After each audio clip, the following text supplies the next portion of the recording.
स्वागत है आप सभी का स्टोरी क्राफ्ट चैनल पर। आज मैं आपके लिए लेकर आई हूँ दानवीर महाराज बलि और भगवान विष्णु के वामन अवतार की कथा। वीडियो में आगे बढ़ने से पहले पिछली कथा के प्रश्नों का सही उत्तर देने वाले मित्रों का नाम इस प्रकार है: फन टाइम विद कैट, के माइती और सीमा शर्मा जी। तो आइए अब बढ़ते हैं आज की अद्भुत कथा की ओर। एक समय की बात है, समुद्र मंथन के उपरांत देवगण अत्यंत शक्तिशाली हो गए थे। देवताओं और असुरों के बीच भीषण संग्राम छिड़ गया। इस संग्राम में देवताओं द्वारा महाराज बलि और उनकी विशाल असुर सेना का संहार कर दिया गया। महाराज बलि भक्त प्रहलाद के पोते और राजा विरोचन के पुत्र थे। विरोचन के बाद महाराज बलि ही दैत्यों के अधिपति बने और उन्हें दैत्यराज बलि भी कहा जाने लगा। युद्ध भूमि पर जब देवराज इंद्र के वज्र ने महाराज बलि को आघात पहुंचाया, उनकी मृत्यु निश्चित हो गई थी। परंतु तभी दैत्य गुरु शुक्राचार्य ने अपनी अद्भुत संजीवनी विद्या द्वारा महाराज बलि के प्राणों को पुनः जीवित कर दिया। बलि के निर्जीव तन में फिर से चेतना लौट आई। अपने होश और प्राण संभालने के बाद महाराज बलि ने आदर पूर्वक गुरु शुक्राचार्य से प्रश्न किया, गुरुदेव, मैं अपना खोया हुआ राज्य, अपनी सेना और बल पुनः कैसे प्राप्त कर सकता हूँ? तब इसके उत्तर में गुरु शुक्राचार्य ने कहा, हे पुत्र, तुम महाभिषेक विश्वजीत यज्ञ करो। इससे तुम्हें तुम्हारा हारा हुआ राज्य, अपनी सेना और शक्ति सभी पुनः प्राप्त हो जाएंगे। गुरुदेव की बातें सुनकर बलि यज्ञ करने को तैयार हो गए। गुरु शुक्राचार्य की देखरेख में यज्ञ आरंभ हुआ। इस यज्ञ में अग्निदेव ने प्रकट होकर महाराज बलि को सोने का दिव्य रथ दिया, जिसमें 4 घोड़े बंधे थे। यह रथ हवा की गति में दौड़ने की क्षमता रखता था। साथ ही साथ इस यज्ञ से महाराज बलि को दिव्य धनुष, बाणों से भरा तरकश और अभेद कवच प्राप्त हुआ। इसके साथ ही गुरु शुक्राचार्य ने बलि को भयंकर गर्जना करने वाला शंख और कभी न मुरझाने वाले पुष्पों की माला प्रदान की। अपने यज्ञ को पूर्ण कर महाराज बलि महाशक्तिशाली बन गए और एक बार फिर से देवासुर संग्राम का आह्वान किया। इस संग्राम में देवता बुरी तरह पराजित हुए। केवल इतना ही नहीं, देवराज इंद्र को युद्ध स्थल छोड़कर भागना पड़ा।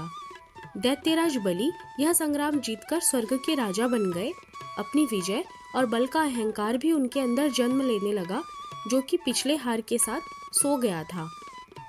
युद्ध के बाद उन्होंने अपने गुरु शुक्राचार्य से कहा, हे आचार्य, आपके कहे अनुसार मैंने अपना राज्य, बल और सेना वापस पा ली है।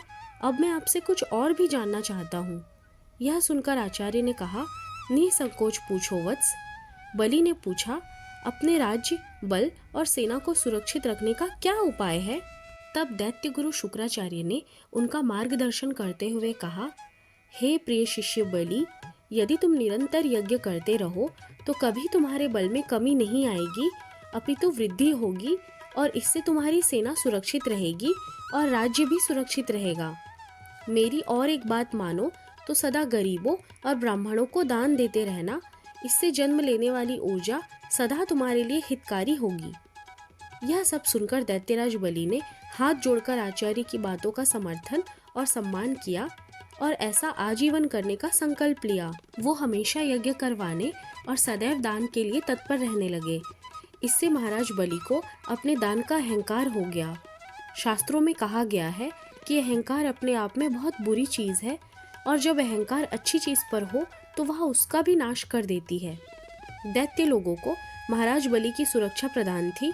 इस वजह से दैत्य सबको कष्ट पहुंचाने लगे। आम जीवन परेशान हो गया। उधर देव माता अदिति इस देवासुर संग्राम से हताश हो गई थी। उनके पुत्र निर्वासित जीवन व्यतीत कर रहे थे। देवराज इंद्र देवगुरु बृहस्पति के कहे अनुसार घोर तपस्या कर रहे थे। यह सब देखकर माता अदिति विचलित हो रही थी। फिर अपने पति महर्षि कश्यप के कहे अनुसार वे भगवान विष्णु की आराधना करने लगी। उनकी आराधना से प्रसन्न होकर भगवान विष्णु ने उन्हें दर्शन दिए। प्रभु के दर्शन से प्रसन्न चित्त होकर माता अदिति ने प्रभु से कहा, हे परमेश्वर, आप देवासुर संग्राम से अवगत है। कृपया मेरे पुत्रों की दुर्दशा देखिए और उनकी सहायता कीजिए। दैत्यों के प्रकोप से देवता के साथ आम जनों का जीवन भी संकट में है प्रभु। ऐसी विनती सुन प्रभु ने अदिति माता से कहा, हे देव माता, मैं अपने भक्त से युद्ध नहीं कर सकता, ना ही उसकी मृत्यु का कारण बन सकता हूँ, परंतु मैं आपके गर्भ से वामन अवतार लूंगा और देवताओं सहित सबका कल्याण करूंगा। प्रभु के कहे अनुसार माता अदिति को एक पुत्र की प्राप्ति हुई। उनके पति महर्षि कश्यप ने अपने पुत्र वामन का यज्ञोपवीत संस्कार करवाया। यज्ञोपवीत संस्कार के बाद भगवान वामन महाराज बलि की निरंतर चल रहे यज्ञ वाले यज्ञशाला की ओर चल पड़े। वहां उपस्थित लोगों ने देखा एक छोटा सा ब्राह्मण बालक जिसके मुख पर अतुलनीय आभा थी। उस बालक का रूप बहुत ही मनमोहक था। उनके तेज से हर कोई प्रभावित हो रहा था। महाराज बलि और उनके यज्ञ में सम्मिलित गण उनके स्वागत के लिए खड़े हो गए। महाराज बलि ने ब्राह्मण रूपी वामन भगवान को शाही आसन पर बैठाकर उनके पैर धोए और फिर चरण स्पर्श कर प्रणाम किया। दैत्यराज बलि ने ब्राह्मण बालक रूपी भगवान वामन से कहा, भगवान, आपके आने से मैं धन्य हुआ। आपने इस यज्ञ में आकर मुझ पर असीम कृपा की है। मैं आपको दान देने की इच्छा रखता हूँ। आप आदेश दे प्रभु। भगवान वामन देव ने कहा, आप दानवीर हैं राजन। आपकी बहुत प्रशंसा सुनी है। आप अन्न, धन, वस्त्र, सुविधा इत्यादि दान करने के लिए जाने जाते हैं, परंतु मुझे ये सब नहीं चाहिए। मुझे केवल उतनी भूमि चाहिए जितनी भूमि मेरे 3 पग में नप जाए। वहाँ उपस्थित लोग ब्राह्मण बालक की मांग को सुनकर हंसने लगे। महाराज बलि भी अहंकार में आकर हंस पड़े। फिर हाथ जोड़कर वामन देव से और भी कुछ मांगने का आग्रह किया, परंतु वामन देव 3 पग भूमि पर ही अड़े रहे। फिर जैसे ही अहंकार में अंधे महाराज बलि दान देने के लिए हामी भरकर आगे बढ़े, तभी उनके गुरु शुक्राचार्य ने उनसे कहा, हे बलि, ये बालक ब्राह्मण कोई और नहीं, स्वयं श्रीहरि विष्णु है। सोच समझकर संकल्प लेना। उनकी बात सुनकर दैत्यराज बलि ने बालक ब्राह्मण को देखा और प्रभु की अनुभूति करते हुए बोले, हे गुरुवर, संपूर्ण यज्ञ तो प्रभु की प्रसन्नता के लिए होती है। हर आहुति प्रभु को प्रसन्न करने के लिए दी जाती है। यदि आज प्रभु स्वयं यहाँ दान लेने आए हैं तो इससे सौभाग्यपूर्ण और क्या होगा। क्रोधवश दैत्य गुरु ने उन्हें श्राप दे दिया और उस श्राप की चिंता किए बिना ही महाराज बलि दान के लिए आगे बढ़ गए। भगवान वामन सब सुन रहे थे। वामन देव से दैत्यराज बलि ने कहा, ब्राह्मण को दान देने के लिए आश्वस्त कर। मैं अपनी बातों से विमुख नहीं हो सकता। आखिर मैं दानवीर हूँ, ऐसा तो आपने भी कहा है भगवान। इसलिए आप अपने पग बढ़ाए। मैं आपको आपकी नापी हुई 3 पग भूमि दान देने का संकल्प लेता हूँ। संकल्प के साथ ही ब्राह्मण बालक रूपी वामन अवतार श्री हरि विष्णु ने विराट रूप धरा। लोग भयभीत होकर इधर उधर भागने लगे। यज्ञ में सम्मिलित जन हो या यज्ञ दृष्टा या फिर पशु पक्षी, सब इधर उधर भागने लगे। प्रभु ने एक पग पे ही धरती और दूसरे पग में आकाश को नाप लिया और फिर तीसरे पग के लिए अपने पैर उठाए और बलि की ओर देखा। तभी बलि ने हाथ जोड़कर अपने घुटनों पर बैठकर कहा, हे प्रभु, तीसरे पग में आप मुझे नाप ले और मुझ पर भी स्वामित्व स्थापित कर ले। वामन देव ने प्रेम पूर्वक अपना तीसरा पग बलि के मस्तक पर रख दिया। बलि पूर्णतः प्रभु के शरणागत हो गए। प्रभु ने प्रसन्न होकर बलि को अपने वास्तविक रूप के दर्शन दिए और आशीर्वाद दिया, वत्स, तुम पाताल लोक के अधिपति बनोगे।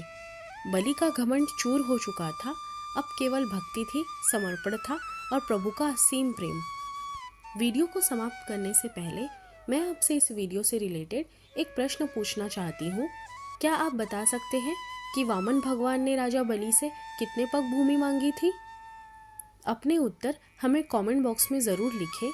सही उत्तर देने वाले मित्रों का नाम हम अपने अगले वीडियो में सुनाएंगे। अगर आपको ये वीडियो पसंद आया हो तो इसे लाइक और शेयर करना ना भूलें।